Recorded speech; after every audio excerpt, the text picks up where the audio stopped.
श्री स्वामी समर्थ. स्वामी भक्तांनो, प्रत्येक भक्ताला पडलेला प्रश्न तो म्हणजे मी मांस खातोय तर स्वामी माझी सेवा स्वीकारतील का नाही. त्यावरच तोडगा काढण्यासाठी आजचा हा खास व्हिडिओ तुमच्यासाठी घेऊन आलेला आहे. त्यामुळे व्हिडिओ स्किप करू नका आणि स्वामी काय सांगतायत ते नक्की ऐका आणि कमेंटमध्ये श्री स्वामी समर्थ असं नक्की लिहा. जे लोक म्हणतात मी मांसाहार करतो मग मी स्वामी सेवा करू शकतो का, तर ऐका खास व्हिडिओ त्यांच्यासाठी. स्वामी कधीच अन्न पाहत नाहीत बरं का, स्वामी मन पाहतात.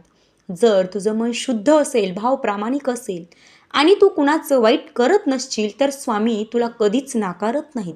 पण लक्षात ठेव, स्वामी सेवा म्हणजे फक्त पूजा नाही, ती आहे स्वतःला बदलण्याची प्रक्रिया. आज मांसाहार असू शकतो पण स्वामींच्या संगतीत हळूहळू सवयी मात्र बदलतात, हे नक्की आहे. मन शांत होतं आणि आपोआप संयम येतो. स्वामी म्हणतात तू जसा आहेस तसा ये, पण माझ्याजवळ राहिलास तर बदलल्याशिवाय राहणार नाहीस. जर हे शब्द मनाला लागले असतील तर व्हिडिओसाठी नक्की लाईक करा आणि स्वामींचा संदेश इतरांपर्यंत पोहोचवण्यासाठी शेअर करा. श्री स्वामी समर्थ. जय जय स्वामी समर्थ. असेच स्वामींचे संदेश ऐकण्यासाठी आपल्या चॅनलला मात्र सबस्क्राईब करायला विसरू नका. धन्यवाद.